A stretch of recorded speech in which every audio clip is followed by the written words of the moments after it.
Eu nunca tinha visto um milagre de perto. Não daquele jeito.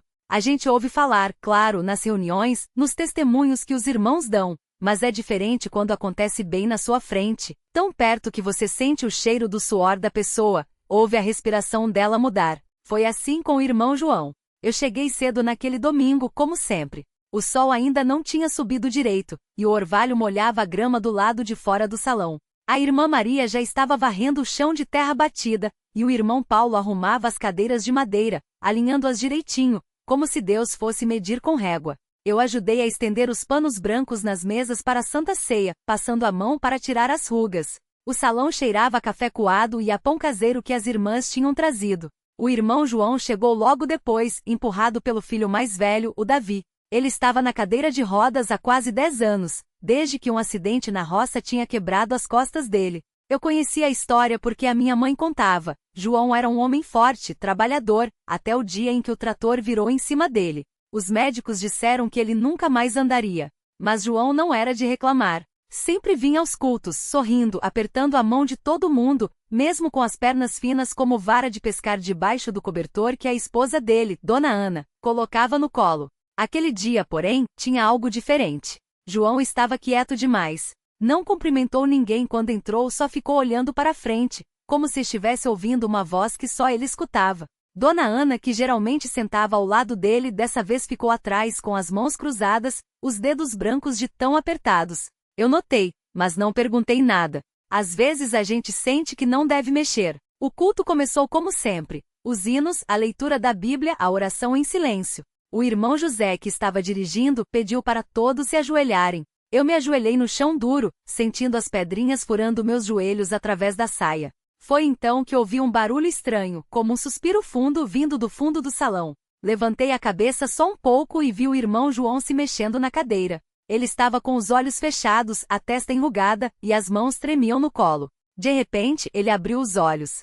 Grande, arregalados. Como se tivesse visto alguma coisa assustadora. Ou linda demais para acreditar. Me ajudem, ele disse tão baixo que quase não deu para ouvir. O Davi, que estava agachado ao lado do pai, olhou para ele confuso. O que, pai? Me levanta, João falou mais firme dessa vez. Davi hesitou. Olhou para a mãe, que só balançou a cabeça, como se não soubesse o que fazer. Então, devagar, ele segurou o pai pelos braços e tentou puxá-lo para cima. Mas João não se mexeu. Não porque não pudesse, mas porque estava esperando outra coisa. Não é assim, ele murmurou. Não é com as mãos. Aí eu não sei explicar direito. Ele simplesmente se levantou. Não foi como um pulo, nem como quando a gente se levanta de uma cadeira. Foi como se algo puxasse de dentro, como se as pernas dele lembrassem de repente como era ficar de pé. A cadeira de rodas rangeu para trás vazia. João ficou ali balançando um pouco, os braços esticados para os lados, como quem aprende a andar de novo.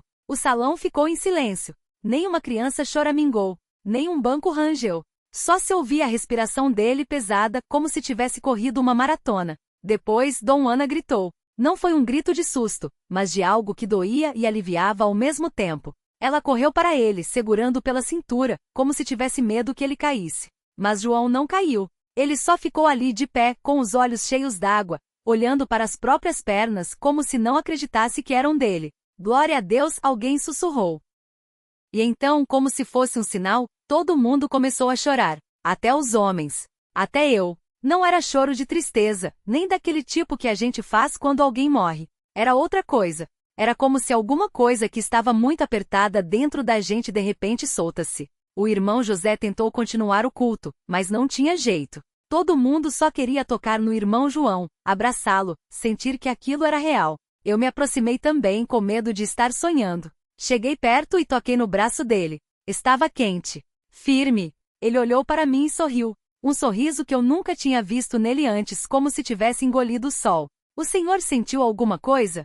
Ele balançou a cabeça devagar, como se ainda estivesse se acostumando com o próprio corpo. Não foi dor, se é isso que você está perguntando, disse, com a voz mais grossa do que eu lembrava. Foi como se alguém me puxasse para cima. Não com as mãos, entende? Era uma coisa que vinha de dentro. Uma certeza. Apertei os dedos no tecido da camisa dele, precisando ter certeza de que não era miragem. O cheiro de terra molhada e suor ainda colava nele, misturado com algo que não sabia nomear. Não era perfume, não era incenso. Era como se o ar em volta do irmão João tivesse ficado diferente. E aí? Perguntei, porque não aguentava não saber. O que aconteceu asterisco depois asterisco? Ele respirou fundo, os olhos brilhando de um jeito que me deu calafrios.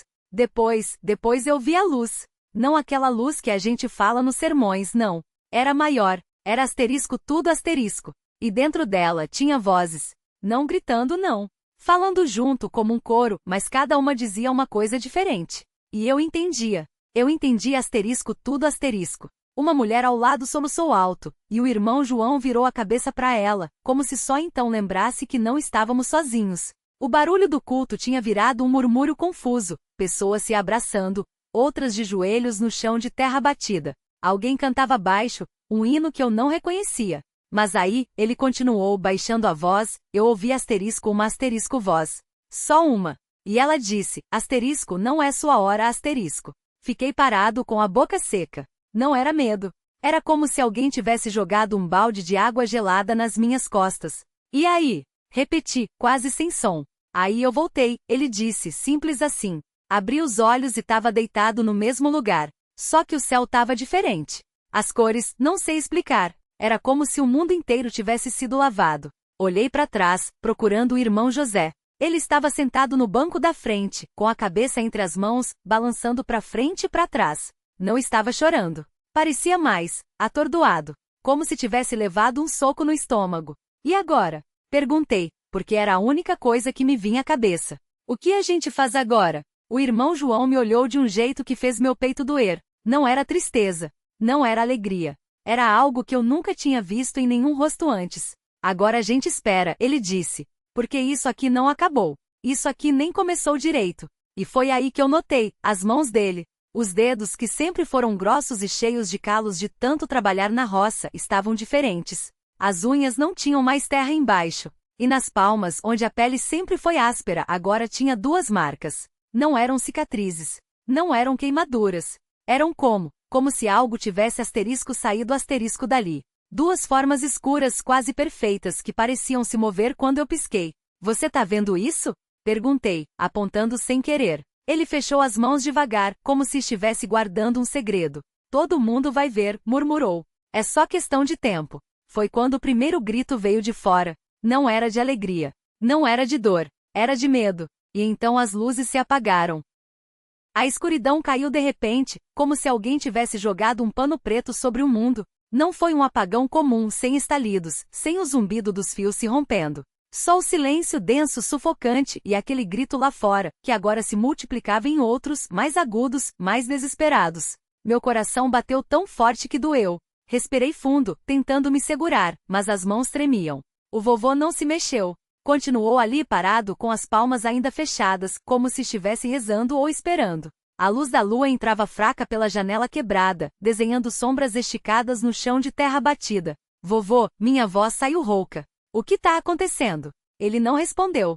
Só virou a cabeça devagar, como se estivesse ouvindo algo que eu não conseguia captar. Depois, abriu as mãos outra vez. As marcas nas palmas dele brilhavam. Não era um brilho comum, como de uma lanterna ou um fósforo. Era uma luz fria azulada que pulsava fraco como se viesse de dentro da pele. E dentro daquele clarão, as formas escuras, aqueles vazios, pareciam se mexer, como se algo estivesse tentando sair. Não olha direto, ele disse baixinho. Não agora. Mas eu não consegui desviar. Era como encarar um buraco no chão, sabendo que tem algo lá dentro te observando de volta. Outro grito, mais perto dessa vez. Alguém corria pela rua, os passos pesados no barro. Depois, um barulho de corpo caindo. Alguém xingou, chorou, e então o som parou no meio, como se tivessem cortado a voz da pessoa com uma faca. O vovô se levantou.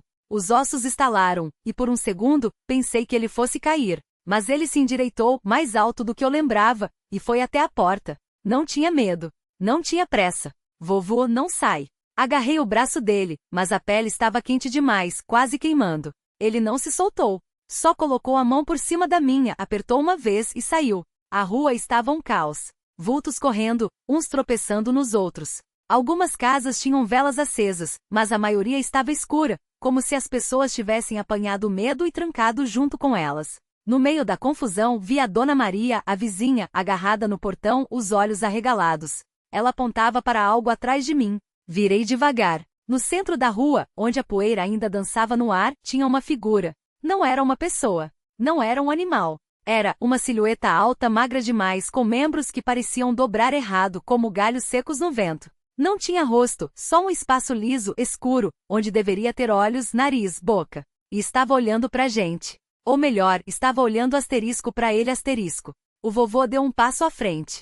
A figura se mexeu, como se tivesse esperado por isso. Depois, levantou um braço longo, fino, com dedos que terminavam em pontas afiadas, andou na direção dele. Vovô, pelo amor de Deus.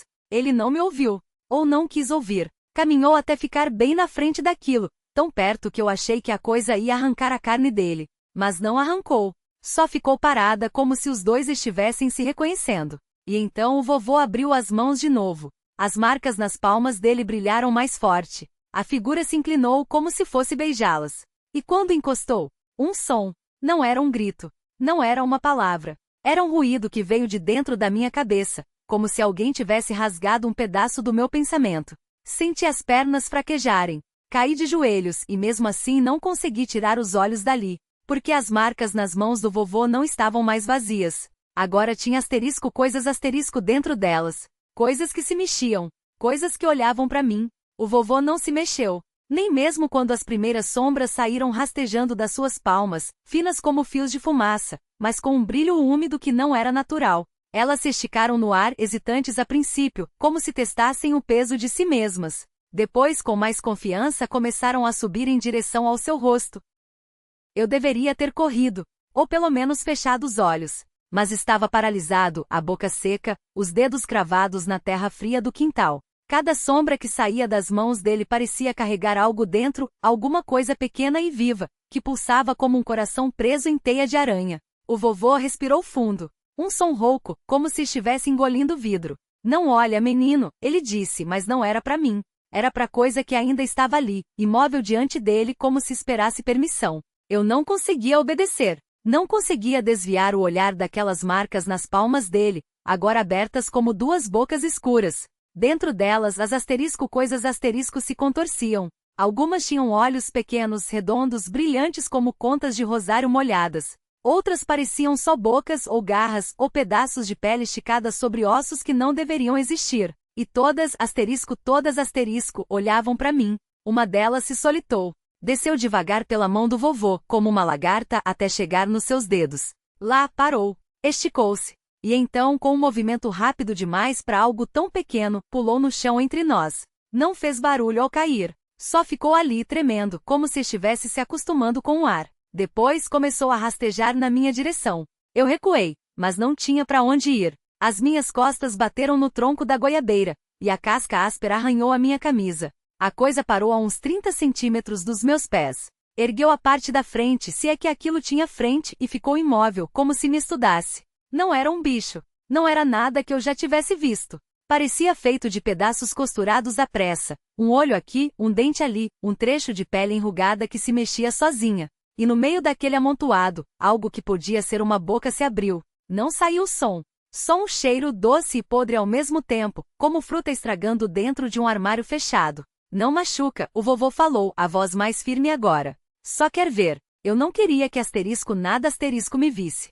Mas antes que pudesse reagir, a coisa se moveu de novo. Dessa vez, não rastejou. Ela deslizou como se o chão sob ela tivesse virado água. Em segundos, estava colada no meu tênis.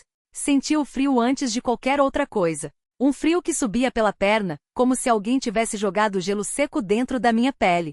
Depois veio a coceira, uma coceira profunda que não era na superfície, mas dentro como se algo estivesse tentando sair debaixo das minhas unhas, dos meus poros, dos meus ossos. Respira, o vovô ordenou. Eu não estava respirando. Meus pulmões doíam, a visão escurecia nas bordas. Quando finalmente consegui sugar o ar, foi como engolir facas. A coisa no meu pé não se mexeu, mas eu senti ela se espalhando. Não só no corpo, na cabeça também. Imagens passavam rápido demais. O vovô jovem, de mãos limpas, sorrindo para uma mulher que não era a vovó. Um quarto escuro, velas, sombras maiores que pessoas. Uma criança, não eu, chorando em um canto, enquanto algo sem rosto se curvava sobre ela. Chega, o vovô disse, e dessa vez a voz dele estava diferente. Mais grossa. como se tivesse 2 camadas. A coisa se soltou. Não devagar. Foi como se alguém a tivesse puxado por um fio invisível. Ela voou de volta para a mão do vovô, se enroscando nas marcas como um verme entrando em toca. As outras coisas dentro das palmas dele se agitaram, como se estivessem com fome. A figura que estava diante do vovô, aquela coisa alta de contornos errados, finalmente se moveu. Inclinou a cabeça para trás, como se estivesse rindo, mas não saiu som. Só um tremor no ar, como o calor subindo do asfalto no verão.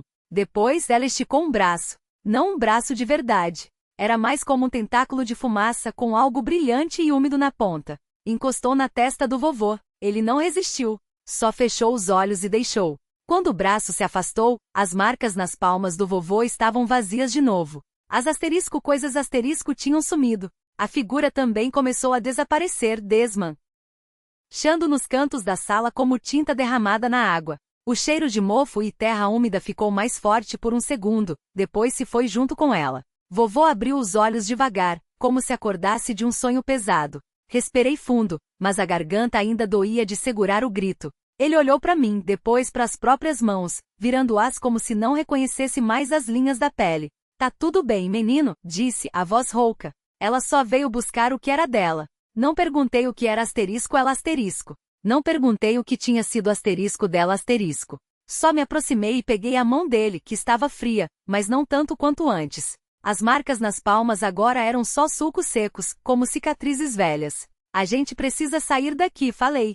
Vovô assentiu, mas demorou para se levantar. Quando finalmente se mexeu, vi que a camisa estava molhada nas costas, como se tivesse suado ou outra coisa. Ele não olhou para trás quando passamos pela porta, nem quando trancamos a casa. O caminho de volta foi quieto. Só o barulho dos nossos passos no mato e o vento balançando os galhos. De vez em quando, eu olhava para trás sem querer. Vovô não olhava para nada. Chegamos em casa quando o sol já estava baixo. Mamãe estava na varanda, descascando batatas. Levantou a cabeça quando nos viu, mas não perguntou onde tínhamos estado. Só olhou para os olhos do vovô por um segundo a mais que o normal. Janta tá quase pronta, disse. Vovô sentou na cadeira de balanço como sempre faz, mas dessa vez não pegou o jornal. Ficou só olhando para frente, as mãos quietas no colo. Eu me sentei do lado dele, sem saber o que dizer. Naquela noite, quando todo mundo já estava dormindo, acordei com um barulho no corredor. Era vovô, andando devagar em direção à cozinha. Segui ele em silêncio. Ele abriu a torneira e lavou as mãos debaixo d'água fria por um longo tempo. Depois, secou-as no pano de prato, olhando para elas como se ainda esperasse ver algo. Às vezes a gente carrega coisas que não são nossas, murmurou, mais para si mesmo do que para mim. E um dia elas querem voltar. Fechei a porta da cozinha atrás de nós dois. Não tinha mais nada para dizer.